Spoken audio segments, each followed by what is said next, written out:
Hello, and welcome back to the Video Essay Podcast. I'm your host, Will DeGravio. I'm not sure where the time went, but somehow the podcast turned 3 years old this summer. First, I want to thank everyone who has listened to the show, appeared on the program, and assisted in some way with the show's growth and development. I am truly so grateful for this community of people who are invested in this kind of work. To celebrate and also reflect, I have curated clips from the first 10 episodes of the podcast, not including the pilot, to give you a sense of all the different types of conversations that have happened on the show over the years. Gathering this audio also serves as preparation for a talk that I will be giving at Theory and Practice of the Video Essay, an international conference on videographic criticism that will be held at the University of Massachusetts Amherst later this month. My talk, Understanding and Podcasting the Labor and Practices of Video Essaying, centers on 3 years of the Video Essay podcast, and the main question more or less is this: what can be learned by aggregating more than 30 podcast interviews with creators into a portrait or portraits of the video essayist? The following clips are, in part, my answer to that question. So, here we go. The first full episode of the Video Essay Podcast featured an interview with Katherine Grant. In that interview, I asked Katie to explain the phrase she coined to describe her creative process, working in the flow. It is a phrase that has stuck in my head ever since the first time I heard Katie use it, and is one that I often use on the show, and one that I think beautifully describes the work of the online video essayist. Here is Katie. I think it's probably a little bit different for me than for those people who are practicing this work as professional film critics, or even as scholars who are paid for each piece of work, which some people are. But I guess my working in the flow it refers to kind of online life. It refers to the way in which these videos occur to me and the way that I share them, and the way that there's often not very much of a time lapse between me making something and sharing it. I'll probably share it later in the same day I've made it, which is not how I often work as a scholar. So it's this kind of phrase that describes the responsiveness of this work. It's, sometimes I get commissioned to make something. Sometimes, as I'll maybe say a little bit about later, it takes me a long time to make some things. But actually, most of the things I make very quickly because they occur to me and I have a really keen interest in getting them made and out there. A classic example would be one you've already referred to, when someone I care about in media or in film studies has died. And I often go through the process of thinking about that person and memorializing them in some way in the very quick process of making a video that refers to their work in some way. So that's the flow. And I guess it's a different kind of model of publishing that is enabled by the online context. The show then featured an interview with Philip Brubaker, another prolific video essayist who made the bulk of his work for Fandor. One of the goals of the show was, and still is, to trace the various artists and works that have influenced video essayists. When I was a kid, I used to watch the Oscars every year.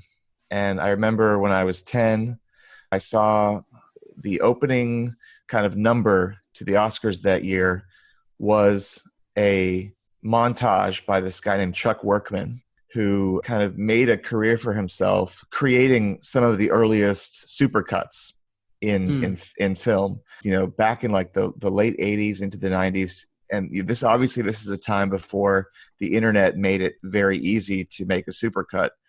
He would be working with the films themselves. I remember watching that montage, which was just a collection of exciting moments from movie history, just distilled into like a 6-minute montage, and getting very excited. And when I was that age, I wanted to make films. I wanted to be a director, but there was something about this masterful edit that also intrigued me. But I never predicted that I would be involved in something like that. Grace Lee, the creator of the popular YouTube channel What's So Great About That, joined the show as the third guest. Listeners of this show will know that I attended Middlebury College, where I studied videographic criticism with Jason Mittell and Christian Keithley, who have advanced the make first, think later mantra when it comes to videographic criticism. In other words, go into your video editing program and let the sounds and images come to you. In this clip, Grace offers another way of thinking about making video essays. my videos are probably an essay first and a video second, whereas I know other people, it's much more of an interconnected process. But I guess I write them. I think it means that sometimes there's a lot going on in my videos, and maybe too much frequently, because I write them to be an essay, and then I add the video on top of that, and it's like, oh, there's a lot going on here. So it's like I treat every part of the process as its own thing. So I want to make the essay to a certain standard as if it was just being read, and then the voiceover to a certain standard as if it was just being heard, and then the video to a standard as if it was just being watched, and then I put them all together. And I think sometimes it's too much, but I can't stop myself.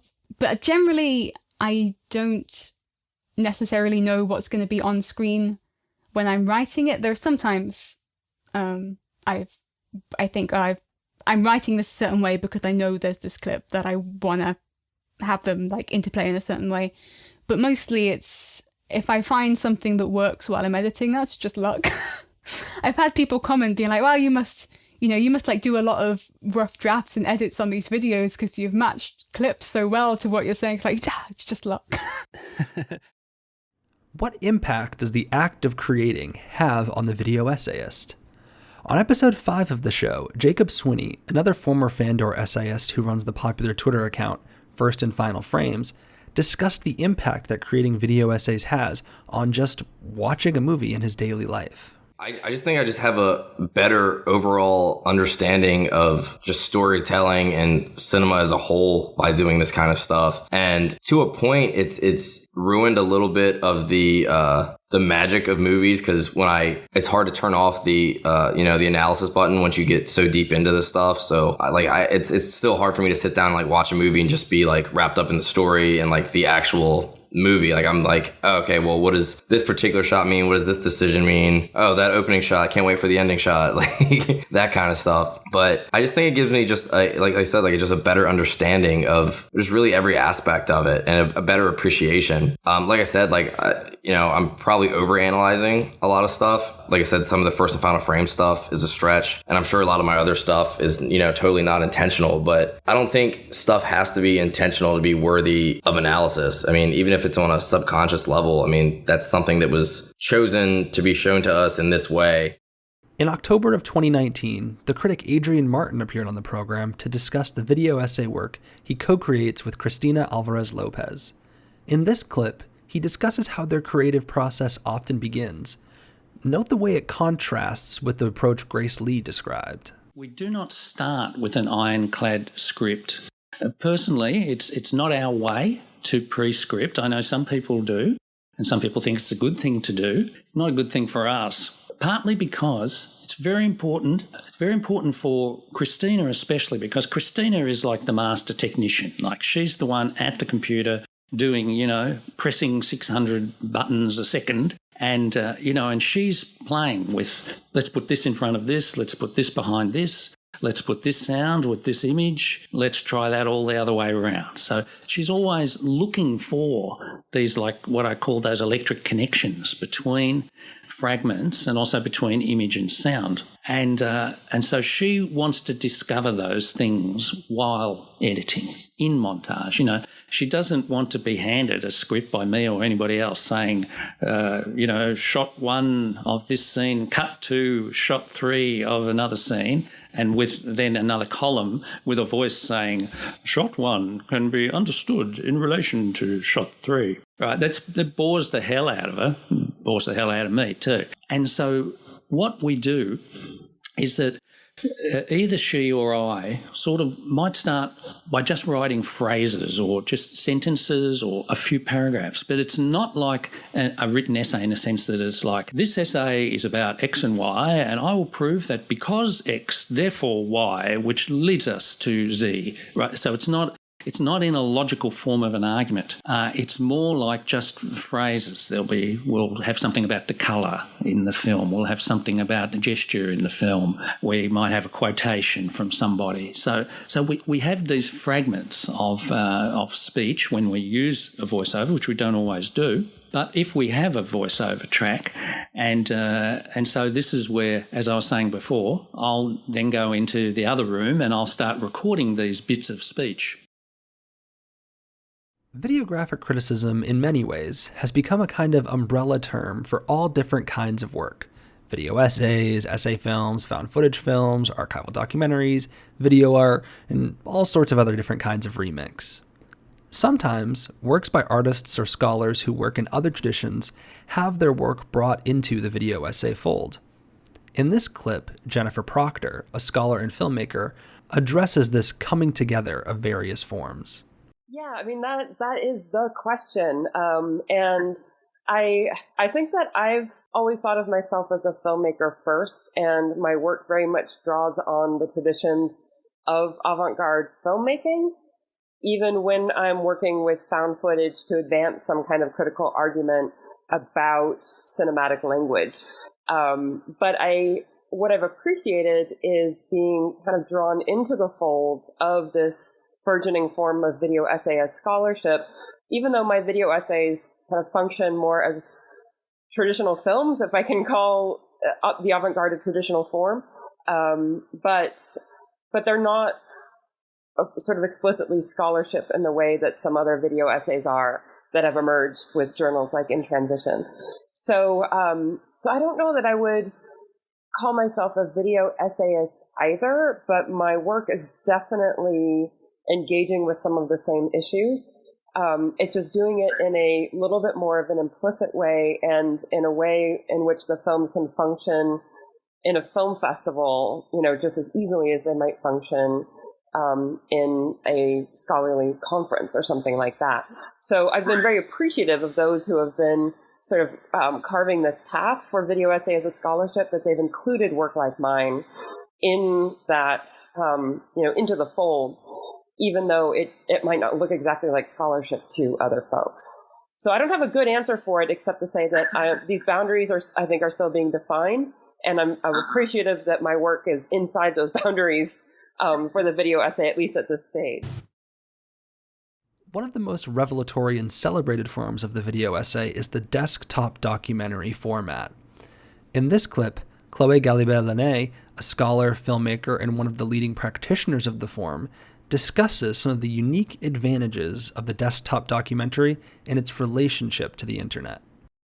But in terms of what the desktop documentary is allowing that maybe other forms of essays or video essays might not, I don't know. I mean, I wouldn't be using the desktop documentary if my research was not ultimately about the internet. I think, it could easily become a gimmick, and I'm not I haven't seen so many desktop, documentaries that didn't need to be one, because I think people who are drawn to that form is because they are investigating online media in different ways. And so I think when this is the objective, then it makes a lot of sense to be playing with the desktop interface as a frame or as a canvas. As far as I'm concerned, and I know some other practitioners have different views on that, but for me, I'm not fascinated by the aesthetics of the desktop. I'm not so interested in recreating it with, fancy animations or working with it as if it were painting or composing images, etc. I think for me, at this point at least, it's still very much about the documentary aspect. I'm interested in producing documents and thinking about the stakes of documenting, your desktop or your internet browser on that day, knowing that for algorithmic reason, if you do it tomorrow, it's going to be very different. And I think there is a lot to think about, and we're still very much in the process of understanding how to make audiovisual documents of this online landscape that needs to be archived and is so unstable. So I think of the desktop documentary as part of this process of trying to keep imprints of the very quickly changing online world. What inspires video essayists to create? Here, in this clip from episode 9, the Swiss scholar Johannes Binotto gives one such answer. Strangely enough, I never had the fantasy, although being a total movie buff, I never had the fantasy of doing films myself. I always thought I know too many things about movies and I know so many great movies, there's no need for me to do some. But in my lectures and also in my texts, it often is like that I'm working so closely with these movies, and also in my lectures that I'm very specific with the clips that I use and how I comment them and I repeat them. And I saw something similar in the found footage practice of someone like Matthias. Then I realized, that's actually something that I could do myself also, because the whole technology of how to edit movie clips, how to rip DVDs and stuff, when that got available. Because you have to remember, I mean, I'm born 1977, so I'm very much a child of the VHS tape, and there's also, as a child and as a young boy, I also used to photograph the TV screen because I wanted to have. It also has very much to do with like the fantasy of owning and getting into possession of these films that I love. A highlight of the show for me is learning about very early works by established video essayists, works that, while not made as video essays, clearly reveals something about the work that is to come in the impulse towards videographic criticism. Here, in episode 10, the critic and filmmaker Charlie Shackleton gives one such example. I remember when I was a teenager, for some reason, I can't even really remember the thought process behind this, but I made a video that was in which I took every frame of the film. Which film was it? It was Vertigo. Took every frame of Vertigo, and then I used this app I had that sorted images by predominant color. And so it took every frame of the film and then it ordered them in order of hue, essentially, so that I then had, however many tens, if not hundreds of thousands of frames ordered by hue in a folder. And then I dropped them back into a timeline and just made like a film the same length as Vertigo, but that was like completely unwatchable, just like hyper-kinetic cuts between all these different frames, but that did sort of over the course of an hour and a half go from, red to orange to yellow and so on. And I couldn't even retrospectively give you any kind of justification for what that was meant to reveal or anything like that, but it was certainly the first time that I had really experimented with, chewing up and spitting out existing material in that way. But that never went online or went anywhere. Thank you so much for listening to this episode, and be on the lookout for part 2 of this reflection and celebration of 3 years of the Video Essay Podcast.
Hello, and welcome back to the Video Essay Podcast. I'm your host, Will DeGravio. As you will know if you listened to last week's episode, the podcast turned 3 years old this summer. I want to again thank everyone who has listened to the show, appeared as a guest, and assisted in some way with the show over the years. I am so grateful to all of you, to this community of people who are invested in videographic criticism. To celebrate, last week I curated clips from the first 10 episodes of the podcast, just to give you a sense of all the different kinds of conversations that have happened on the show over the years. This week I have gathered clips from episodes 11 through 20. And as I already mentioned, gathering this audio also serves as preparation for a talk that I will be giving at the upcoming Theory and Practice of the Video Essay, an international conference on videographic criticism at the University of Massachusetts Amherst, later this month. My talk, Understanding and Podcasting, the Labor and Practices of Video Essaying, centers on 3 years of this program. The central question is, what can be learned by aggregating more than 30 podcast interviews with creators into a portrait or portraits of the video essayist? The following clips are part of my answer to that question. So here we go. The first calendar year of the Video Essay podcast ended with episode 11, a conversation dedicated to the 2019 Sight and Sound poll of the year's best video essays. I co-curated that list with Grace Lee and Ariel Avissar, who have gone on to curate the list in 2020 and 2021 with Cydnii Wilde Harris. In this clip, Ariel talks about his own process for selecting clips for the list. Well, I don't know if I have a philosophy per se. I did choose my videos in advance before we got all the submissions because I was thinking I would be a bit self-conscious about picking stuff that other people picked, second-guessing myself, so I didn't want to do that. And actually kind of, I don't know if it's cheating, but I just went over all the videos that I liked on Vimeo or YouTube this past year, which isn't a lot. I don't like a lot of videos. I mean, you know, the technical definition of like. So you have a list of about 10 videos here and 10 videos there, and I rewatched them, and then I just picked whichever ones I felt... I think one of the easiest part was what we talked about before, that this isn't the best of. There's a lot of pressure when you try to pick the best videos of the year. I wasn't. I was just trying to pick videos that resonate with me, that I liked. And I didn't even pick 7. I just went with 6 because it's a nice number. So I made it to 6, and I just said, cool, that sounds about right. So yeah, it was completely subjective. I didn't try to think about any what should or shouldn't be in there, and just the way I felt about it instinctively. Questions of terminology and what is what are crucial aspects of this work. Do we make video essays, videographic criticism, audiovisual essays? What is it? Episode 12 of the podcast featured a conversation with Liz Greene, a scholar and film sound professional. In this clip, Liz discusses why she favors the term audiovisual essay and the treatment of sound in this work more generally.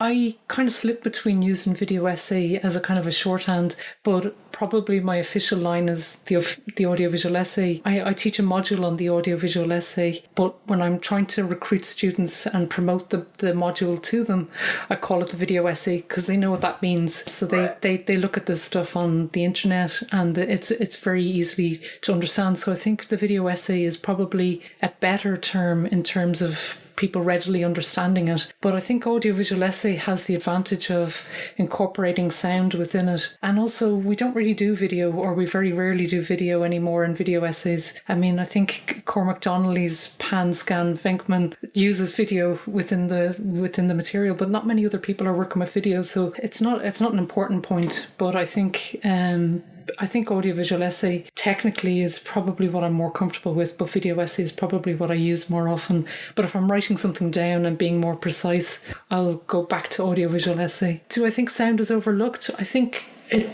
sound is treated in the video essay or the audiovisual essay as it is in film studies. I think there are people who are very tuned in to thinking about sound, and there are people who are not particularly interested, and I think that's reflected in the work that gets made. But I think it is a great medium to work in sound, and I think that's one of the things that really drew me to it. I got quite frustrated with some of my own writing, trying to describe sound and realising it would be much better to just be able to play it. And that's the great opportunity of a video essay or an audiovisual essay, is to be able to just play it out and let people hear it. One of the few video essayists who has a regularly recurring column, I put that in quotes, of videographic work is Scout Tafoya, who publishes his video essay series, The Unloved, at rogerebert.com. In this clip, Scout discusses the unique ability that video essays have to show and reveal things about moving images and sounds to other people. In this clip, Scout also offers a window into the labor behind creating video essays, something that all of my past guests, and many of you who are listening to this show right now, who have made video essays, can relate to. I've been a bartender for almost a decade now. And I know that when people come in here and they find out that you're interested in movies, they want to talk about the movies they've seen. They don't necessarily want recommendations for a new, Senegalese or, Argentine movie. Every time they sit down, they want to know what you thought of the, Once Upon a Time in Hollywood or whatever superhero movie is in the fucking theaters that week. And it's, I get it. Certainly you can't expect everybody to have the same sort of omnivorous taste, but it's also like, if all we do is talk in circles about the same topics, then we're never going to grow and the discourse isn't going to go beyond that, which is why with the series, I want to keep going because there's so much stuff that I don't get to talk about anywhere else. I can go on Twitter all day long and talk about, whatever, the Westerns of Hugo Fregonese, but like leaving behind the actual work and really treating every single film as seriously as if it were, whatever thing is just one best picture. That's not something that everybody gets to do. And you actually get to show them the images too. Like, it's one thing to talk about it, but it's another thing to be like, look, here it is. And that is so intoxicating to finish the product and know that you've sort of left people a blueprint for, how to appreciate this movie, or rather, sort of find the things that are most compelling about it to craft that argument. Like, usually what I do is I find a movie and I love it. And so I'll immediately convert, the funny thing, the workflow of video essays is like the one thing that I can't quite make people understand. I mean, it's not super complicated. It's just funny how tedious it is. You get the movie, you got to download it. Then you convert it to the usable file format so you can put it into Final Cut Pro. You got to write your essay. You got to record your essay. You got to plug it into the 3 different, converter johns to get it into the new MacBook, which I saved up for like a year to buy. And then, everything's got to be converted. You got to use the WAV files and the MOV file and then everything in the timeline. And then you can go. But you have to make sure that you put the file format that you're going to use dominantly on the timeline first, because Final Cut instantly takes on the parameters of whatever the first file on the timeline is. And if you don't do that, you got to start the project over. It's just funny. So yeah, usually I just see, I have things in mind that I know that I want to talk about. I've been trying to get through this series on Tony Scott for the last 2 years. Not because of lack of interest, there's just other stuff keeps coming up. But, sit down, watch the movie, take notes. As soon as I have what I know is, a complete enough 500, 600, 700 word narration, then I can stop the movie or I can keep watching it and then start working on it. Got to do my voiceover on this, microphone and then get to work. If I have everything ready to go, if I have every file I need and I have the voiceover recorded, I can get it done in I don't know, anywhere from an hour and a half to 3 hours. But sometimes you get halfway through and you realize you're missing something and then you got to find that. And then you're on the internet and then you get distracted and it's, yeah, I don't know. There's just there's always been something else that I wanted to say. And there's always some other movie that I want to recommend, or even better, you see a bad movie and it's got a lesson in it that you know you can pull out of it and sort of alert people to that stuff. Episode 14 of the show featured a conversation with the critic Leigh Singer. In this clip, Leigh, who makes the bulk of his work for well-known publications like the BBC, Little White Lies, and Sight and Sound, talks about the sense of discovery that comes with video essay making, and also the interplay between the work he creates and the audience that watches it. In this clip, he is discussing his video essay, The Movies Behind Your Favorite Reaction GIFs, which was made for Little White Lies. I think I've made a range of different type of video. By far, my favorite type is where it's basically a discovery process for me at the same time. I mean, to some extent, every video is, because there's no way you go in with every single thing knowing what you want to say. But with this, there's actually a very large research element to it, because I certainly wasn't an expert on GIFs and where they came from, what it was all about, that kind of stuff. So it was very much a kind of I'd like to, sort of dive into this and figure out something about it. And a lot of the things that are in the video are discoveries that I made along the way. Some of them completely fortuitous.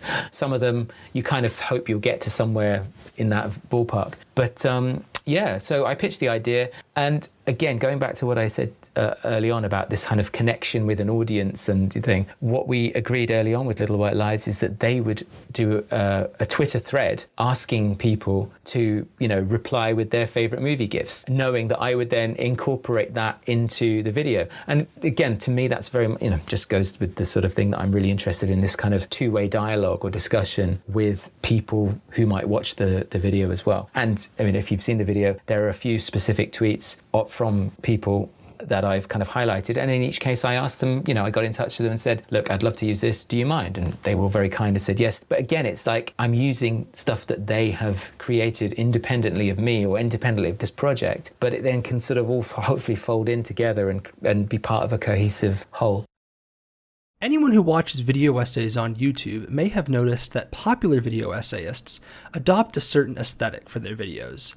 In this clip from episode 15, Shannon Strucci talks about a crucial element of the YouTube video essay, the thumbnail. Well, I never wanted to do just clickbait titles, or even I don't have a problem when other people do this because I have friends who do this, but to be like, this is like Harry does, like, this is garbage and here's why, or that, I'm like, I just don't. I would rather have something kind of striking or weird and have a developed style. I don't know exactly where it came from. I know a lot of the time, if you look at like I was really into anime and manga, and the way that Japanese people who write manga use the English language in if you look at the Japanese pages, it seems like very stylized or arbitrary how stuff is spaced, or which words are capitalized or which words aren't. Or if I think a word is particularly striking or would be more impactful in all uppercase. I think if it wasn't bad for screen readers and if it wasn't like a little bit pretentious, I would use like weird, the weird text generator where you can get all these different fonts. I would have fun with that. But I think it's just sort of, I'll type out different ones and see what looks kind of fun to me. And then in my some of my videos, like the review series, the Strucci Watch or whatever, it's all normal. But with Fake Friends or with other videos, I just kind of think it's more impactful or fun. And the thumbnail for Fake Friends too, I deliberately tried to make it look like a Weekly World News Photoshop, if you're familiar with that. Because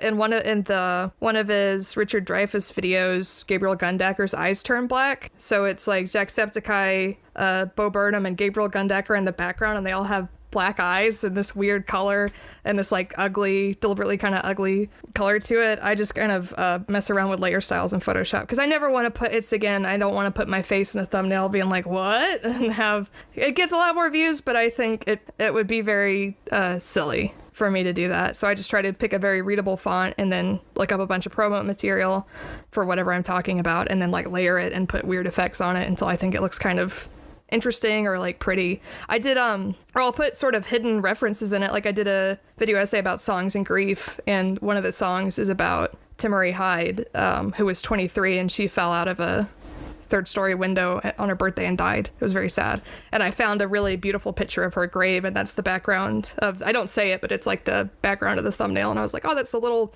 weird hidden tribute to her because I thought her grave was cool. Just stuff like that. Wow.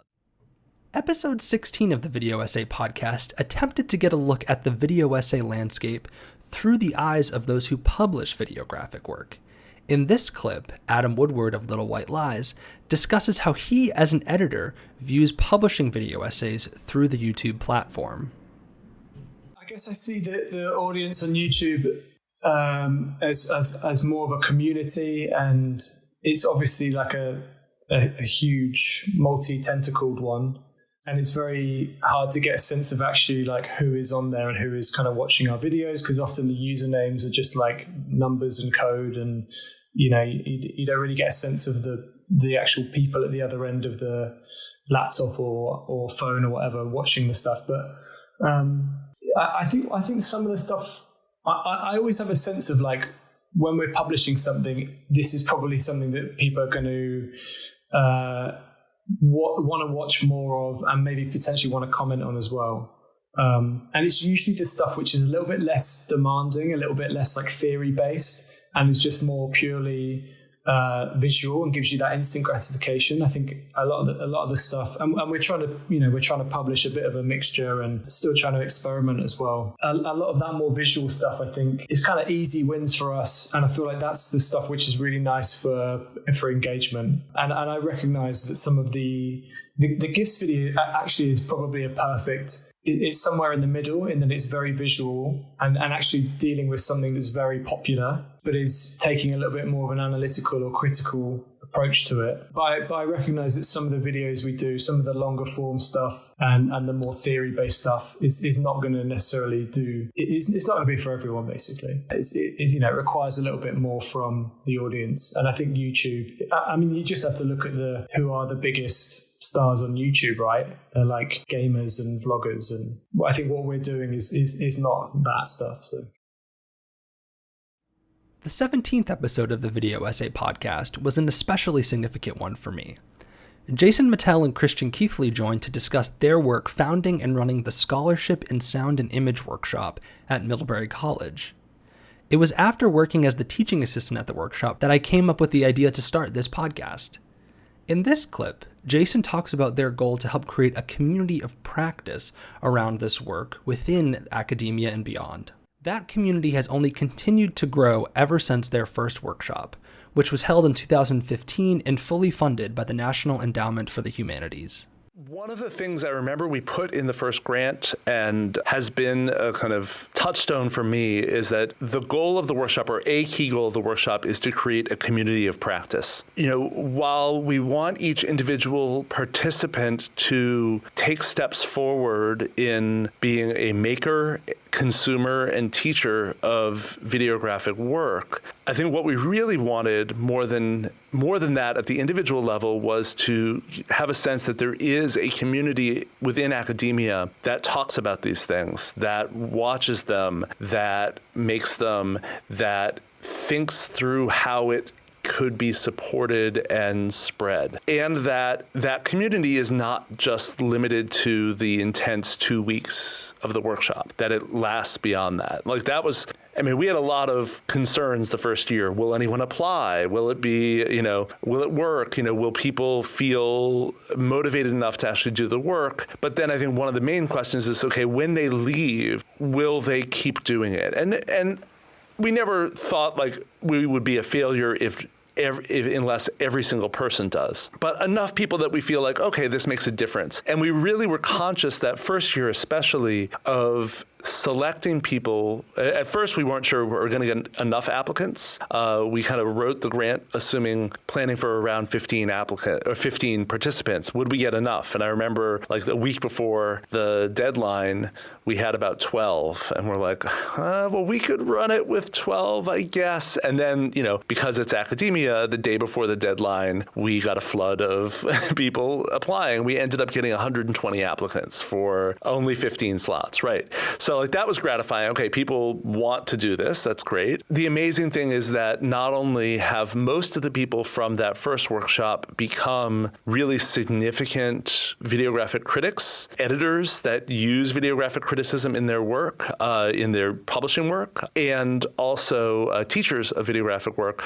but that it really is a community. There are some really strong friendships that develop through the workshop and collaborations as well, where people are working together. So, in that regard, and I attribute it primarily, to two things. First thing, to the quality of the people who were there, right? We just got great people, but also to the fact that, especially for faculty, there's a real specialness to the ability to spend 2 weeks away from home focused on something new and learning. Most people who become academics love to learn, and oftentimes the job prevents you from doing that, at least in a really intense way. So I think that's the sort of magic of the workshop that I didn't anticipate that has really been the sustenance, is that people love to do it because it's just an opportunity to learn and to learn as a community. Episode 18 featured writer and video essayist Cydnii Wilde Harris. In this clip, Cydnii, who earned a master's degree at the Savannah College of Art and Design, discusses the academic environment in which she created her video essay, Cotton, the Fabric of Genocide. For me, this clip reveals the ways in which essayists often bring in sources and ideas from various aspects of their life and work, and how sometimes encountering a moving image work that one does not expect can lead to some of the best video essay work out there. This is actually going back to the same melodrama class I mentioned earlier with Dr. Chad Newsom. He has a really cool collector's edition, like Blu-ray box set of Gone with the Wind that we were using to like actually watch Gone with the Wind and talk about it. It's a melodrama, so it was a part of the lesson plan. But I guess in the special features, it's a part of the DVD box set. So I assume that he came across it and said, this will be interesting to share, like it's directed by Fred Zinnemann. This will be interesting to share with the class about just the history of how Gone with the Wind was created, how it was marketed, and how a piece of film media was used to market an even bigger piece of film media that would be coming the next year. So he showed it in our classroom, and I just remember we were all, it was effectively like not played for laughs, but you know, it plays how it reads, which is absurd. And I just remember watching that for the first time on, you know, on a projection, on a screen projected up there, and that actually might have been in a theater too, come to think of it. We might have been, you know, like watching Gone with the Wind. And also here's this companion piece to it. I just remember hearing the word cotton over and over again and thinking like, cotton, the fabric of our lives. Like it just, am I allowed to say that? I'm not advocating or endorsing the cotton, the brand, but I couldn't separate the two. I couldn't hear cotton being talked about in such a politicized way, and not see all of the different cotton ads that like we have grown up seeing on television our entire lives, who are largely populated by white women, with the exception of Queen Latifah once, and Leona Lewis had a campaign with them, and I want to say 2007 or 8. But for the most part, it's like, because obviously like the optics of having an entire ad campaign based around cotton and featuring like African American performers maybe won't read great everywhere, given the history that we all understand cotton has. So that was my first experience viewing it, was like, oh, this is fascinating. And I also had for each class, my class with Dr. Newsom and my class with Dr. Tracy, I had 2 separate video essay assignments. And I had ideas for both of those assignments already, but when I saw this short film, I was immediately inspired, and I wondered if one of them would let me do something with it. So I ended up actually creating cotton for Dr. Tracy's class, even though I watched Zinnemann's film in Dr. Newsom's class. It was a fascinating process. It's a fascinating little film. And also just because the imagery related to cotton is so prevalent in a lot of the films that are made that also have Black people and characters in them, because so many films that happen to feature Black people or Black Americans also, for whatever reason, happen to take place during slavery, or happen to take place during sharecropping, or have flashbacks where we're in fields picking cotton. It's always cotton. So there was just this rich history of, and also on top of that, at the time I was writing a paper about, that would become my thesis. That was about Nate Parker's The Birth of a Nation from 2016, which is another film about enslaved African peoples and a revolt that took place. So I had all this imagery around me, already. And then we happened to watch this short film, and it just kind of fit perfectly. And luckily, I was in a supportive creative environment, a supportive creative and academic environment that Dr. Cox-Stanton signed off on me using it. And it was I'm so happy that she did. In 2020, Cydnii, Kevin B. Lee, and I co-curated the Black Lives Matter video essay playlist, following the murder of George Floyd. Selections from the playlist screened at the Open City Documentary Festival. We held a live event with some of the creators. In this clip, you will hear YouTube video essayist Professor Flowers. Here, Professor Flowers discusses the creation of the video Real Talk, BreadTube, How Can We Discuss Race? Yeah, I made this video actually like before the protest happened, like very shortly before. And I think it's also why that video got more views, because people were like, oh, like we should be aware of race. Where's a video talking about race? Oh, here's a video talking about race. And but I think I think it's really still relevant in a way that it's on a playlist like the Black Lives Matter playlist, because it's really, the goal is just like specifically in leftist spaces to try to talk about ending racism, because I think it's like a multiracial space where we can really work together. But I do think it was interesting that it was made before the protests. Because I feel like now, before I made the video, I was like, yeah, there's not a lot of content. Like at the end of the day, my goal is to make a video on whiteness, and like what that is whiteness as a racial construct. And I was like, there is no way if I make a video about that, I will probably just get a flood of hatred. And if anyone really tries to make a video about it, it just won't go well, even though that's probably one of the most important issues to talk about with race. So that's why I started making this video, because I was like, we need to have these layered discussions about race. And for me, like, we really need to talk about whiteness. And like all of these videos were trying to build up to that. And it's kind of funny in some ways, because the protest happened, now that we're like in this, like, they're still happening, people are able to receive, people are kind of like, oh, okay, like there is a really big issue with racism and we have to talk about it. So I almost wonder if I really even needed to make that video, because the existence of the protests themselves was like a wake up call to so many people. Whereas like, yeah, race is a huge issue. So I'm so glad I made my video and said, let's have more nuanced conversations. But especially with the protests, it's like, I think that became very apparent anyways to so many people. And finally, episode 20 of the Video Essay Podcast featured a conversation with video artist and video essayist Nelson Carvajal.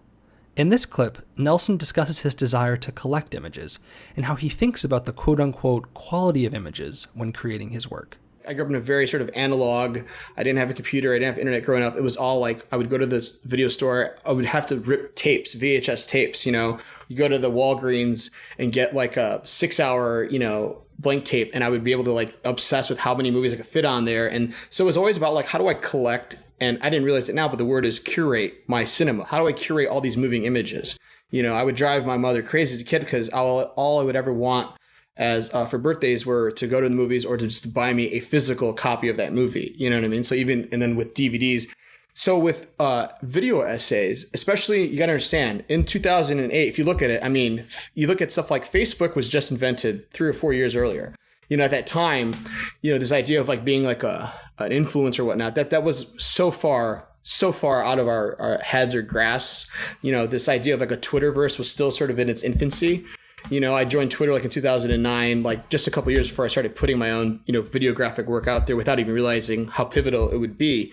But it was like we were just trying to basically it was a race to how do we keep how do we keep track of, how do we collect and organize all these videos. And a lot of it was like, you know, I was using apps like Handcrank to rip DVDs and all that. But yes, it didn't matter how the image got to me, and it didn't matter how it looked like, particularly, to put it out there. And I'll say, as a very specific example, there was a video essay I did. I remember getting a lot of pushback comments on about like Wes Anderson. It was just some supercut kind of thing I was doing for Press Play at the time. And, you know, I thought it was great and I thought it moved well. But the biggest complaint people were saying was like, yeah, but you zoomed. Basically what I did was, because some of the images were better than others and some of the clips were pixelated because I was ripping everything off of YouTube. Now that not all the aspect ratios were true to size. Basically, I made everything like 16:9 as opposed to like, you know, more 2.35:1 or whatnot. And that was what people took away from it. And that's when I started realizing that, like, you know, I really did see images in a sort of a more emotional, almost like images were like a family member, where it's like I wasn't looking at what they're, you know, you don't look at a family member or a relative or a close loved one at their resume. You look at how they make you feel. So for me, I didn't necessarily care if like my shot of a record playing in Moonrise Kingdom was a little tighter than what the actual wide shot was, because the way I made sense of it was, how does this shot going to relate to the next shot I'm going to put after it with whatever audio or music I'm playing? Because with video essays, the thing that, whether it's a voiceover or whether it's pure, what I call pure video essay cinema, which is no voiceover, it's the emotion it's eliciting, right? So the movie makes you feel one thing. A video essay is supposed to make you feel sort of like, it's supposed to be the dialogue afterwards. It's supposed to be how you process something, right? It's supposed to be like, it's the elixir. So for me, it's like, I didn't really care if it was the highest resolution clip. I cared about the rhythm. Thank you so much for listening to part 2 of the Video Essay Podcast's 3rd year anniversary celebration. And be on the lookout for part 3 coming very soon.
Hello, and welcome back to the Video Essay Podcast. I'm your host, Will DeGravio.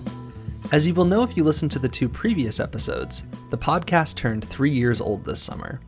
I want to again thank all of you who have listened to the show, appeared on the program, and assisted in some way in its growth. I am, again, so grateful for all of you in this community of practice, of people who are invested in this kind of work. To celebrate, I've been curating clips from each episode of the podcast to give you a sense of all the different types of conversations that have happened on the show over the years. This week, I have gathered the final collection of clips from episodes 21 to 31. Gathering this audio also serves as preparation for a talk that I will be giving later this week at Theory and Practice of the Video Essay, an international conference on videographic criticism at the University of Massachusetts Amherst. The central question of the talk is this: what can be learned by aggregating more than 30 podcast interviews with creators into a portrait or portraits of the video essayist? As I mentioned, the following clips are, in part, my answer to that conversation. So here we go. In 2020, the podcast collaborated with Charlotte Crofts, director of the Carrie Comes Home Festival, on The Journeys of Cary Grant, an audiovisual celebration. We invited video essayists to submit videographic work, or really any kind of remix video, on Cary Grant, centered broadly on the theme of journeys. In fact, this year, 2022, we are partnering on another call for video essays for the upcoming Carrie Comes Home Festival. We are seeking video essays on Cary Grant pertaining to the theme of class. Select works will screen at the digital festival, and creators will be invited to participate in a live event during the festivities. For more information, visit thevideoessay.com or check out the link in the description of this podcast. But in this clip from 2020, Kendall Kruver, who runs the popular blog Watching Classic Movies, describes how creating her first video essay as part of this program changed the way she viewed a film she had watched repeatedly since childhood, Alfred Hitchcock's Notorious. The other voice you hear is that of Charlotte Crofts. Well, when Dr. Crofts sent the invitation, I almost discounted it completely because I'd never done a video essay before and I had no idea how. As often happens with technical matters, I just asked my 9-year-old how to do it. And the reason why was that I immediately had an idea of what to do because Notorious is my favorite Cary Grant performance.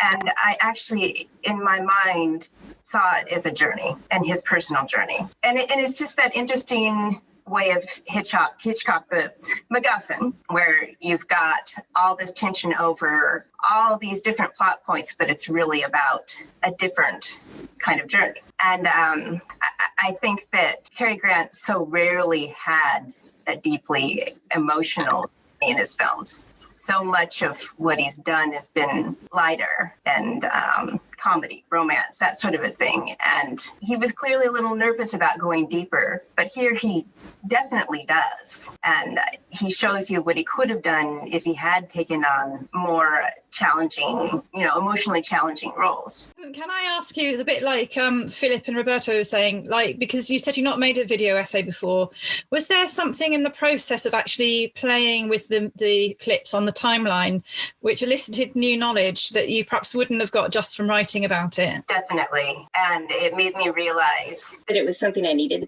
to engage with film criticism and exploration of film in a visual manner. And if I'm not creating the films myself, then the next best thing is to dive into the creation of another and really look at the details. I feel turned on to the process of video essays now. It's something I want to do because it will help me to experience these films. I mean, how many times have I seen Notorious? I've been watching it since I was a teenager, but I feel almost entirely differently about this film now. It's much deeper to me now. So yeah, it was a revelation. The next episode featured a conversation about the 2020 Sight and Sound poll of the year's best video essays, and also a short conversation with Kevin B. Lee about a master's program he was building at the school he now formerly used to work at, Merz Academy in Stuttgart. In this clip, Kevin talks about his push for the exploratory mode of video essay making. Yeah, it gets back to the classic kind of dichotomy of, video essays as being exploratory or explanatory, I think we've touched on that in the past. And yeah, I'm team exploratory without a doubt. And I think there's something very powerful about being able to enact an experiential, media practice where your audience they feel like they're discovering it almost in real time along with you. There's something, I think there's something very powerful. Like, you used the word humanistic earlier, and I definitely believe in that. Like, especially in an age of, kind of like artificial intelligence and algorithms kind of dominating our lives in so many ways. And, being confined to like media interfaces and Zoom screens and so much technical filtering, like how do we rediscover human experience, human connections? And how do we make video essays reconnect to that humanness, which I feel is very precious right now.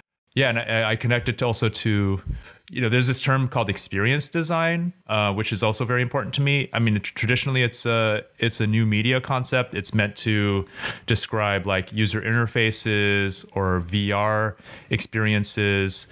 But I think that experience design can be applied more broadly to everyday life, like, to see yourself as having the agency. And certainly like Facebook and YouTube definitely promote like, oh yeah, you are now the content creator of your own life, So, okay, if that's the case, then how do you approach that with a critical design methodology or ideology in mind? Like, how do you take responsible, conscientious, and critical approaches towards designing the media experiences and artistic research experiences that you then present for others to experience? So, so it is about thinking about what kind of experiences you want to share and how do you share them.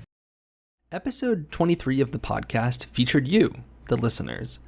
More specifically, in 2020, listeners of the podcast made the videographic exercises designed for the Scholarship in Sound and Image workshop at Middlebury College.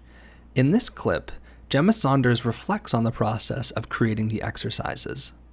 My name's Gemma Saunders and I'm an audiovisual PhD student at the University of Birmingham in the UK, where I also work. I'd made a few short video essays before 2020, which had mainly been multi-screen compositions. So when the Video Essay podcast started setting homework exercises, this was a great prompt for me to explore some new areas of videographic criticism, as this ties into my PhD as well. And I tried to link everything I did into my research area through the text that I chose to work with, and my research area is the representation of Birmingham on screen. I rewatched all 5 of the films I made before recording this, and it's interesting actually to reflect on the particular challenges each one posed, as well as the things that I was actually really pleased with. I'd started to make a Pecha Kucha, for example, before hearing the podcast episode, but it was the call out that actually made me finish it and put it on Vimeo. And personally, I think this is my weakest of the 5 exercises, and it's definitely one I want to try again soon with a different media object. It's hard to pinpoint exactly why I feel this way, but unlike some of the other pieces I made, the Pecha Kucha doesn't feel as if I gained many new perspectives through making it, and I didn't feel it had a tangible underlying argument, which isn't necessarily essential, but it is different to how I felt about the others. The reason I chose the film Take Me High, apart from the fact that it's set in Birmingham, and you should watch it if you haven't seen it, it's really surreal, is precisely because it is a film. A lot of my videographic work focuses on contemporary TV, which means the volume of material can quickly get very unwieldy, so having a contained film made selecting 60 seconds of audio much easier. And this ties quite neatly into part of my answer to the question, what did you learn from the process of creating one or more of the videographic exercises, which is that setting boundaries can be super helpful, and it would actually be a key piece of advice I'd give too, that a parametric approach, particularly when you're starting out, makes these exercises much more manageable, in my opinion. And sometimes this is through necessity, so with my epigraph, for instance, I used the opening sequence of Ready Player One because this was the only part of the film that I could actually access at the time, but it can also really help to focus your argument.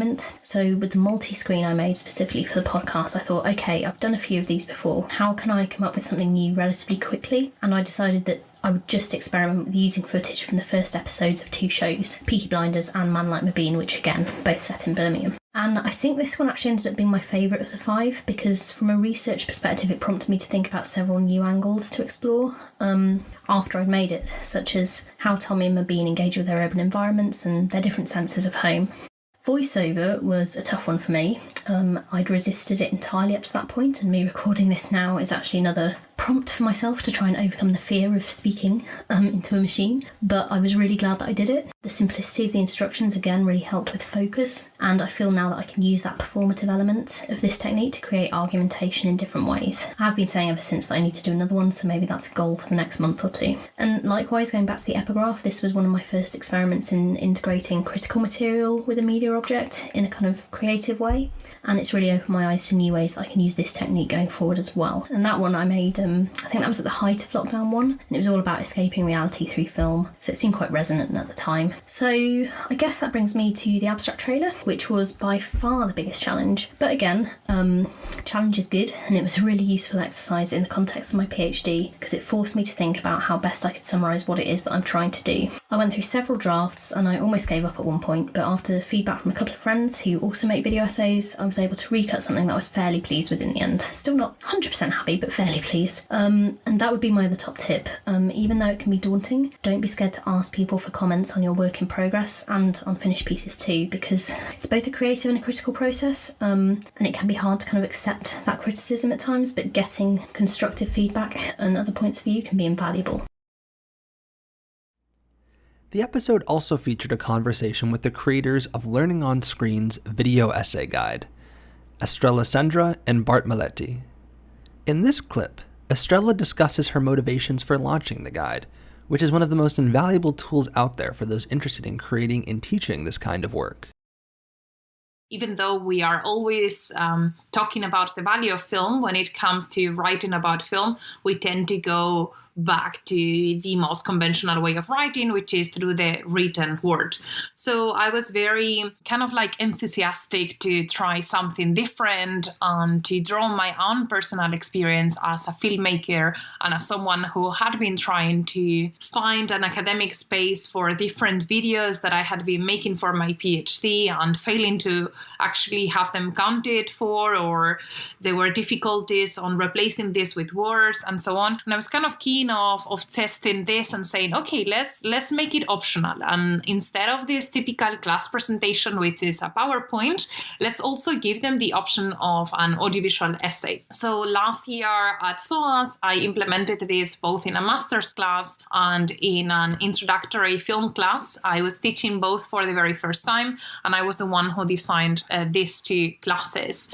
And the experience was great. Students were so enthusiastic about this method, but they were also very worried or stressed about it. And I found that that was a shame, because the result was so great that I was like, okay, how can we avoid this kind of issue in the future? Because it was also then, I mean, as a teacher as well, you find yourself reflecting about your pedagogic methods. And I was engaging with Bell Hook's work on transgressive education and Paulo Freire's work as well on education as the practice for freedom and as a problem-solving system where students are not digesting information and then just vomiting it in exams, but rather they become co-curators along with the teachers of the content. I was thinking, okay, so how can I make this still a creative assessment, but to offer some guidance? Because at the end of the day, when I started teaching as well, I didn't offer that much guidance on how to structure essays, and I found that I needed to in the end. And sometimes it was in feedback once the grades had been released, but some other times it was also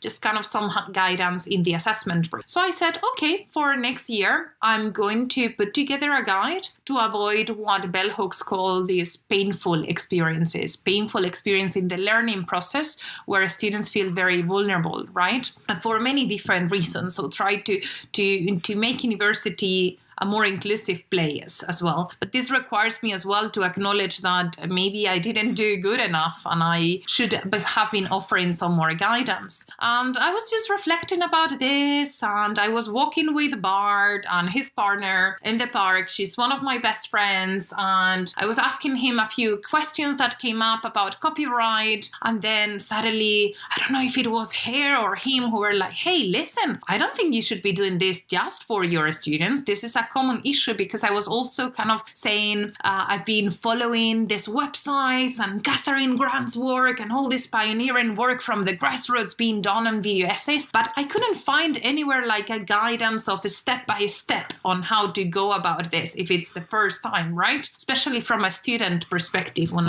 or an early career researcher, creative researcher. And they were like, I don't think you should be doing this for SOAS only. And Bart said, oh, we are actually putting together guides along with playlists. And I think this could make a really strong case for a guide because it just aligns with our mission so much.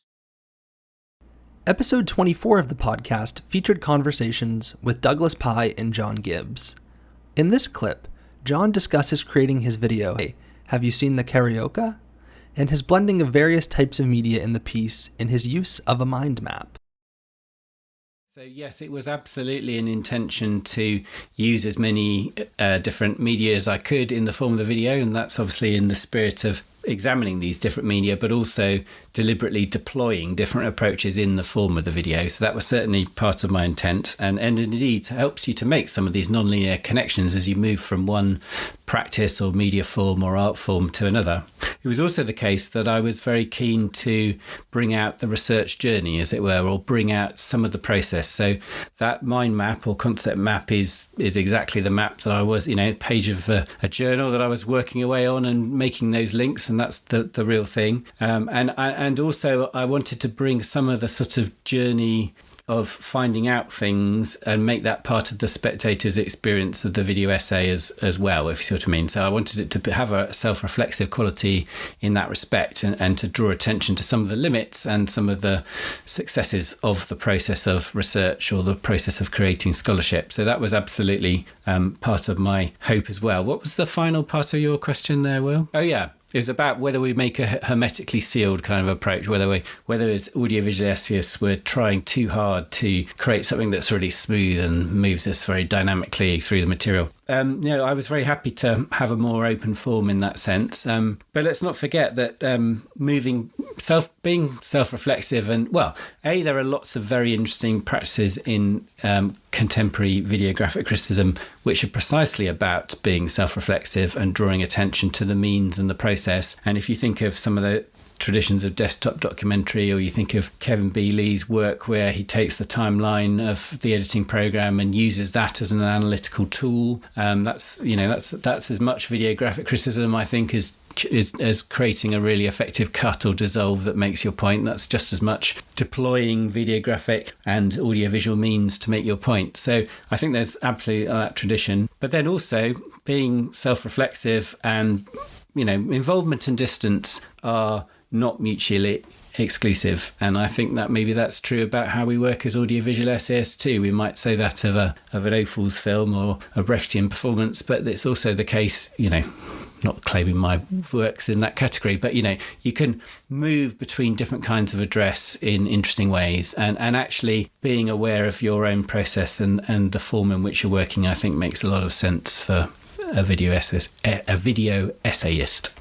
And here is Doug, who collaborates often with John on video essays, offering his view on the necessity of language for criticism. What does this mean for the video essay? But it seems to me, if one's talking about videographic criticism, as opposed to any other thing that you might think that videographic work can do, it does seem to me that you're involved in argument. You made the point earlier on. I mean, an argument, you can develop to some extent, it seems to me, an argument via images and, and the sound from movies alone. I've seen some work, I couldn't name it, but, that clearly attempts to do that. But I think ultimately argument without language is extraordinarily difficult. I mean, I know, language itself, of course, has phenomenal difficulties with movies, and that's partly what makes Victor's work so extraordinary, that Victor's work at its best, and it's at its best a great deal of the time, is adequate in a way that very few writers' work is to the movies that he talks about. It's he finds ways through language of describing, evoking, and analysing in ways that just will feel to most probably viewers, true to the film. That's not true of an awful lot of work that we see. But anyway, language. So how do you conduct an argument completely divorced from language?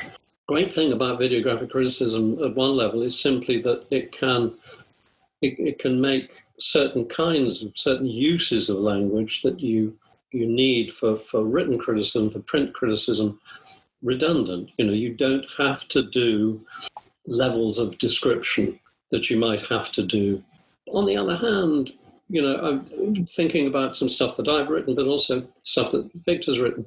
You show a sequence, for instance. John and I show the opening sequence of Notorious, and I think we show it 2 or 3 times. We keep coming back to it, but we show it, and then we make some points about it. You point out things about it. Now, we haven't had to describe it in elaborate detail through language, but you do have to then say, okay, what do you find significant about this? The way in which the camera moves, the nature of what you see, why all the blokes are wearing hats.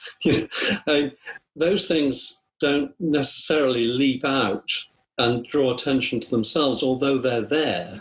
We all see the same movie, but we don't all take note of the same things. And indeed, it's incredibly difficult to take note of huge masses of the material that the movie, constantly presenting you with. So, it's simply that at one level, how do you do that kind of thing without language? How do you conduct an argument without language? So it's a sort of, I'm a skeptic of non-language based criticism. Mm-hmm. I don't say it doesn't exist, but I'm not convinced that I've seen it yet. I've seen a lot of work that is very evocative in the juxtapositions that it makes, and the wonderful ways in which you can kind of overlap images, and extraordinary things that you can do. Very evocative, very thought-provoking. Whether I would consider them arguments, critical arguments, well, perhaps I'll just say I'm not sure. After episode 24, I launched On Your Screen, a companion show to the Video Essay podcast, dedicated to various aspects of digital moving image culture. Because that show is separate, it will not be included here, but I just wanted to give a quick shout out to it. Scholar Terry Francis joined for episode 25 of the Video Essay podcast to discuss her book, Josephine Baker's Cinematic Prisms.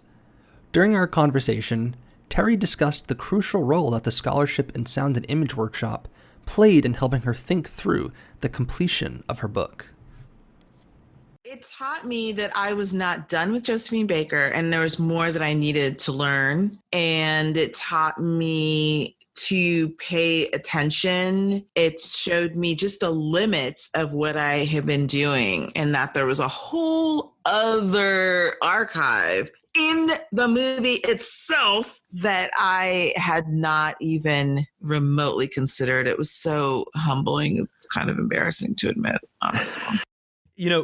I think a lot of people, including Catherine Grant, have talked about this intimacy that you get with the film object when you make videographic criticism. It sounds like you felt that. Terry's nodding right now. What was it specifically that you saw? I don't know if it was one thing, but what was it that for you triggered that insight? Or maybe it was a series of insights and a series of things, but take us into it a little. What was that? If you can remember, it was 2 years ago at this point. But no. I remember. I remember that shit. It was the Pachacucha? Yeah. It was I don't know if it's six pieces of 10 seconds or 10 6-second. 10 6-second, yeah. Yeah, 10 6 seconds. And I was looking for my 6 seconds. And that's when I noticed, but this love interest of hers is never looking at her. I was like, what's going on here?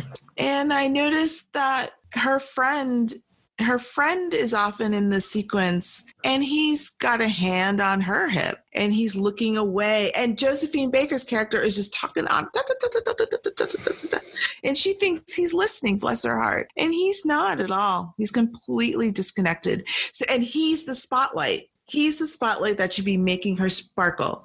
And yet he's turned away and she's over here. So once I noticed that, I said, oh my God, this is what I sensed, but did not know because you're thinking narratologically, you're thinking of the big narrative story. And when it comes to this type of a romance plot, you don't think it's important. It feels like a side note. But this assignment and video camp in general helps me to recognize that as knowledge and as a source of future knowledge about Baker. And so that first Pechacucha, I just grabbed these moments of this non-touching and non-looking, and that she's often in a frame by herself as well, weeping, locked out. There's one when she's in the rain, knocking on the door and stuff. And it was like, oh my God. But by contrast, he's touching the hair of the other girl and just, always, scooching up to her and stuff, and just seeing it. I hadn't noticed it that plain, just on a visual level. I was really overly caught up in the words and the narrative and the ideology of the right. And I realized, it's not about that. It's just really visceral, earthy, grounded. He don't want her. Episode 26 of the Video Essay Podcast featured a conversation with Alison Dufresne and Tracy Cox-Stanton, who joined to discuss an issue of the Cinephiles they co-edited, dedicated to the scholarly video essay. In this clip, Tracy discusses what makes a video essay scholarly. Themes that reverberated through the whole issue, I think, as many people pointed to In Transition, the publication In Transition, because it's the one that claims that these are scholarly, right? It's the one that's kind of part of the deal. And I thought it's interesting that Christian Keithley, in his essay that accompanies the videos, in the Once Upon a Screen section, as he says there, that sometimes even the editors of In Transition don't agree on what constitutes scholarly. So I think, or what constitutes a scholarly video essay. So I think that there's also then the question before that is what constitutes the scholarly? What is scholarly, right? And even that's difficult. Even that's not as clear. But then the scholarly video essay maybe gets more unclear. But I think every the key themes that come up for the scholarly are argument, but not just argument, but argument that engages other scholars' ideas. The real definition of scholarly, colloquially, I guess, if there's such a thing as colloquially with anything related to scholarship, is that it cites sources. So a publication like the New Yorker, might have an essay about the French New Wave. And you read the essay, and I remember this happened. I remember reading an essay in the New Yorker about the French New Wave and thinking like, oh, well, that was so-and-so's idea, and that was so-and-so's idea. I recognize because coming from a university and studying, you recognize where the sources are, but none of them are cited, and that's okay because it's not a scholarly source, right? So I think we get away with a lot of that in video essays too. And it's difficult, that's one of the themes that comes up in many of the pieces is how it's kind of difficult to cite sources in the video essay. You have to sort of wrestle with that and figure out, what's most exciting is trying to figure out how to leverage the audiovisual potentials of the video essay in a way that does those things that are scholarly. So nobody wants the video essay to be, someone reading a scholarly paper and showing film clips that illustrate that. Right. So in no way is that what I think anybody is advocating for. So that's where the magic comes in. That's where the fun comes in of everybody trying to figure out how is there a way of using these tools that are not new tools? They're only new to us, right? So as Alison said, these filmmakers have been using montage for a long, long time, but suddenly now we can, and so how do we then sort of harness those things to what we've already been doing in our scholarly investigations? And here is Alison. as part of this issue, our sort of primary stipulation was that contributors put stakes in the ground and that they define what they mean by scholarly, because we may all have different ideas of what the scholarly is. And it's partly why this issue took so long to come out. Many contributions had to go back with requests for greater clarity. And, there were a few people who they just didn't, that wasn't what they were interested in. And that's what we're interested in the issue. And what I have found is that when people talk about scholarly, what Tracy is saying, is true. Like there is this very narrow definition of the scholarly, which is, and I say this actually in the essay that I wrote for the issue, I asked my undergraduates, what is a scholarly analysis? What have you learned? And what they'll say is it's a analysis that is making an original contribution to a larger conversation through a contestable statement, thesis, argument that's demonstrated through often through audiovisual analysis and research. But often when people talk about the scholarly in relation to video essays, because video essays do expand the way that knowledge is produced. I mean, a more vague definition of the scholarly is it makes an original contribution of, it's a form of knowledge production. But I think when people talk about video essays and they're talking about scholarship, they're often talking about not just knowledge production, but what In Transition calls knowledge effects. So In Transition has a very broad definition of what's scholarly, and they err on the side of expansiveness and experimentation. And so people will talk about a scholarly video essay, and when you begin to trace down what they're talking about, they're actually talking about the fact that it's critical or that it produces some sort of effective response that is incredibly meaningful. And that's not necessarily the narrow definition of scholarly. And yet there's this sense that one is learning something, one is experiencing, seeing anew and experiencing something. And that's absolutely legitimate. That can lead to a scholarly output. But we were trying to get at some of these distinctions because an essay in the New Yorker can be critical as well. A work of art can be critical. A film can be critical. That isn't scholarship per se. And yet, as we start to talk about video essays, we often talk about those kinds of things as though they're scholarship. Episode 20 featured a conversation with Ian Garwood, who has created many videos reflecting on the form of videographic criticism itself. In this clip, he discusses the role of the voiceover in audiovisual criticism.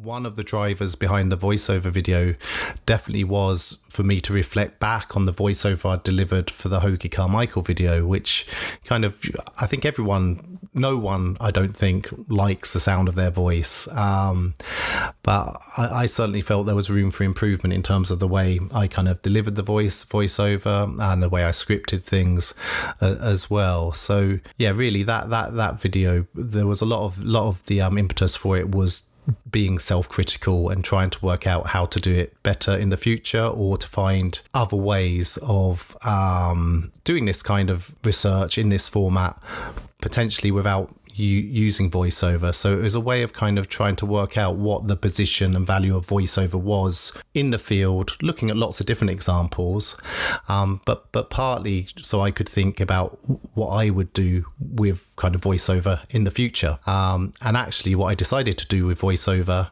was not to use it very much at all in future work. So it was almost as if I'd stymied myself in some way by kind of making this very self-conscious video about voiceover and thinking quite carefully about the value of using it, the limits of using it. I kind of talked myself out of using it myself until quite recently. Episode 28 featured a conversation with the popular YouTuber Broey Deschanel. In this clip, Maia discusses how YouTube censorship and the algorithm shapes how she thinks about creating on the platform. I mean, when I first started on YouTube, there was this huge kind of discourse about censorship of queer content. And I've noticed that, in my own videos, like I don't make videos specifically that are about like queer theory or anything like that, but there are a couple videos where I've kind of focused on that. Like I did one on killing Eve and I named it Queering Eve. And someone in the comments was like, you should be careful using that word in a title because that's like algorithm poison. I keep using that term. So that's like incredibly harmful, especially to the queer community. And then I don't know, like I've seen like some like people I know posting videos and they'll censor the word abuse in the video. And it's like, I think the problem with the algorithm is like black boxing. Like we have no idea what the rules of the algorithm are. So people are just guessing at this point. Like there's no list of words telling you what not to say. And like there are huge YouTubers out there who like swear in their videos, who make sex jokes, and they're not penalized. But then I feel like I'm penalized every time I, whatever, do anything. Like my ads are limited on almost every video. Not almost every video, but a lot of videos. And I think that it's just because we have no way of knowing and because it's so random, it feels even more kind of restrictive in that way. I think I have 70 YouTube subscribers, so I wouldn't say that I'm a YouTube influencer. So when you get to someone at your level where you have a large audience, does YouTube reach out? Or do you have conversations with people there as trying to, because it's not your job to fix this, but I'm wondering, is it your sense that YouTube takes proactive steps to try to make this better? And I guess my question is, have you seen it improve over time? And do you have faith that it will improve? I mean, not to be absolutely so negative, but I honestly think it's getting worse. Like I just had in my most recent video a news segment copyrighted and I had to take the video down and repost it. Like it was unlisted, but I had to repost it again without the segment. I've had girls who, like, I was talking to one of my fellow creators and she said that music videos, just the visuals of a music video, will be copyrighted now. And a lot of the time when you appeal the copyright claim, they can just take down your whole channel. Like they can take a really disproportionate measure against you to scare you out of actually appealing anything. So I think I'm a little worried that it's getting worse, but I will say that YouTube does have a really good system, like a chat system. So whenever I've run into some serious problems with videos, like I'll go to it's like a creator chat. Once you kind of reach the creator, milestone, you can kind of access this and you can talk to like an actual person one-on-one. And I found it's like pretty helpful. They can't really help you with like major things, but I do think that it's nice that they have that in place. It's kind of like the least they could do, but they do have that. Another popular YouTuber, Thomas Flight, joined the show for episode 29. In this clip, Thomas talks about his publishing timeline and workflow. How, I asked him, does he know when to publish videos and how often to publish them? When I was starting out, I was doing about a video once a month because I was doing other things on the side, but also it was just kind of like once a month, and when I had an idea that I felt like was worth doing, and then once I got into the space where it was like, okay, this is my full-time job, I'm having to take this a little bit more seriously because it's starting to like pay the bills. I settled into a little bit more of a set schedule, and that was basically just based on like scaling up the amount of work I was doing. I was like, well, I can do one of these a month if I'm working at like a part-time job on top of what I'm already doing. So if I'm doing just that, I can do 2 a month as a reasonable space to be in. So that's kind of where I set it. And then I've stuck to that more or less as a schedule. And my thought, to be honest, at that point was more about what is sustainable for me rather than thinking about what my audience wanted. I'm definitely in a space now where there's upsides and downsides to that, maintaining that kind of schedule. There's a sense in which like the work as a whole is a practice, and there have been times where it's just been really valuable for me to be like, I'm just going to put something out every 2 weeks, and like, I don't get stuck stewing in sort of an idea forever, just like waiting. There's times where I find that practice of just being like, make something and publish it really beneficial. But then there are other times where I'm like, I don't have the time to like focus on an idea as long as I would want to. And so I am kind of right now in a transitional mode where I'm moving more towards a space of like giving myself a little bit more flexibility and time between videos so that I can just focus on publishing something really when I feel like I have something worthwhile, or just giving myself a little bit of wiggle room in between. Episode 30 of the Video Essay Podcast featured a conversation with scholar Jordan Schoenig, who discusses bringing scholarship to YouTube. So a majority of the videos I have on the channel were actually videos I made for classes that I've taught. So they were used in the classroom in some capacity, many of which were made for that year in which I was teaching online. So I quite literally made a lot of them for undergraduate students who are taking either intro film or film theory, or say a gender and sexuality in cinema course, or a cinema in the digital age course, right? You know, each of those classes in a way have slightly different audiences, you know, if you're talking about the importance of audience. So yes, I teach intro film very differently from how I teach film theory, because the audiences are incredibly different. And that's something I think about all the time as a teacher. Whereas, you know, you're performing for this group, for this abstract mass of students, but it's amazing how diverse the preparation and interest is across even, say, a group of 20 who are all film majors. So I think about that constantly. But for the videos that I have made, say, on the channel that were not things that I made for class, I make them as if I am making them for undergraduate students. But I have had some people say email me. I've had one adult learner. I forget how I knew that this person was an adult learner, not enrolled in college, but just said, you know what, I just like learning about this stuff. And could you tell me what that clip of that movie is in your jump cut video? And I was like, yeah, sure. So I have seen stuff like that. My sense is that most people watching the videos are probably undergraduate students. Some high school, if they're getting, say, difficult theory in high school. My sense is I've learned recently that I think people learn Laura Mulvey in high school. I certainly, yeah. I'm almost fairly certain that it does happen. It didn't happen for me, but it seems to be people who are interested in understanding the material, probably that it was assigned in class setting, with a small fraction of people who seem to be interested in learning and are okay with this lecture format, which is, of course, not the dominant edutainment format of YouTube. In what I hope will become a semi-regular feature on the Video Essay Podcast, Ariel Avissar joined to discuss a single project. In this case, it was his TV dictionary project, which is one of the most significant communal videographic endeavors of recent years. In this clip, Ariel shares the origin story of TV Dictionary. I do some translating work on the side, translating from Hebrew to English, and I was just catching up a bit late. It was last summer. I was catching up on the 4th season of Fargo that week, and then when I was sitting and working on this book I'm translating, I look up, in the thesaurus to try to find a better way to phrase stuff, and somehow ended up on the word precarious, which was just uttered by one of the characters in an episode of Fargo that week that I just seen the day before. And I don't know, something clicked. Yeah. Was just thinking, and then I went to look at the various dictionary definitions of the word precarious, and I thought, that's pretty much Fargo, isn't it? This could be something.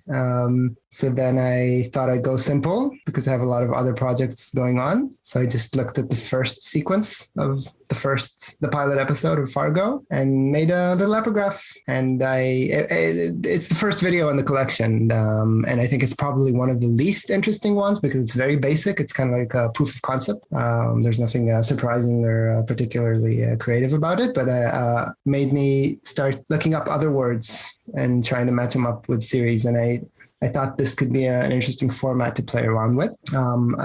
As a scholar, I'm mostly interested in television studies, and that's a field that's lagging way behind film in videographic criticism in particular. We can talk about that later. So I thought this could be a good opportunity to try to develop some videographic TV related work. And I made a couple more videos. And then I thought, let's invite other people to join, see if it clicks with anyone else. And it did. It was a very productive summer. There was a period of about a month where new entries would arrive like once a day, at least, sometimes a few more. I would go out for a couple of times. I went out on a camping trip for a couple of days and came back home to find 10 new entries waiting for me, which was in the inbox, which was great. As you said, we're up to almost 50 now, and they're still coming, dripping in once in a while. The premise is very simple. You need to pick a television series, any television series, and try to find a word that captures, kind of distills something of the essence of the show, and make a video. It doesn't have to be an epigraph, though up until now they're all epigraphs. Theoretically, they don't have to be. But the premise is you take one or several clips from the series and the dictionary definitions of the word and try to do something with put them into dialogue as a short video. And then finally, we come to the most recent episode of the Video Essay Podcast. As I have mentioned before, this 3-part episode is made in part as preparation for a talk I will be giving later this week at the University of Massachusetts Amherst. The person heading up that effort is the film scholar Barbara Zecchi. So it is fitting that this celebration ends with a clip from my conversation with Barbara, who joined me and Emily Subin-Coe, the show's associate producer, for episode 31. In this clip, Barbara talks about her recent video, Feeling the Archival Void, the case for Helena Cortesina's Flor de España, and the potentials of videographic criticism to fill voids in other archives. To end our celebration, here is Barbara. I wanted to show my personal involvement with this lost film, and the desktop documentary approach allowed me to show kind of the reconstruction process, the archaeological work of putting together its pieces, even though some of these pieces are false pieces. So I think it's like the work of an archaeologist when they uncovered the artifacts, they cleaned them, they labeled them, they classified them. I felt that the desktop approach was showing that. And I'm thinking, when I was doing this video, I was thinking a memory of my childhood when I went to Greece to see the Knossos Palace of Crete. And it's where there are these frescoes of people leaping over bulls. I don't know if you're familiar with this. Well, when you go there, you see like a puzzle of many missing pieces that have been reconstructed. So what survives of the original frescoes amounts to no more than a few square inches. All the rest of the frescoes is more or less a reconstruction that was commissioned in the first half of the 20th century. So the original pieces, if I well remember, are thicker. So you can tell the difference. What is original, very little, and then what is fake, and it's thinner, it's just painted. And this is the debate with archaeological sites, right? Whether should the site be reconstructed as we believe it was, or should the site be left as it is for visitors with no clue of the site to understand what it means. And so this is more or less what I meant to do with this video essay, a reconstruction of the original from a few pieces that we have found. Those tears of joy that you see in my eyes are real. When I reconstructed this film, I felt completely emotional. So I thought I have to visualize this emotion. It's important to include it. And so there is a lot about my personal feelings. Also because, as I said before, I really feel the anger and the pain of women's work being attributed to men. And so actually the initial idea with this video essay was to denounce the expropriation. But, this is something that I've already done in my written pieces about Cortesina. So I thought I've done enough of denouncing and deconstructing. So let's now construct something. And so the first, I think there is still a first part of the video that I didn't make it to my final cut of the video essay that's entitled The Lies of the Archives, and maybe I will I will expand it and make another video or a continuation of the first part of this video. But then I ended up just doing filling the void, or rather feeling the void. And this again, it's making fun at myself as a native speaker of Italian, because it's really very hard for me to tell the difference between feeling and feeling. An Italian speaker does not distinguish between E and E. It sounds the same. It's very hard for me to tell the difference and to pronounce it. I never know if I say to my students, please take a sheet of paper or take a sheet of paper. So feeling and filling the void is the same. I'm feeling and feeling the void.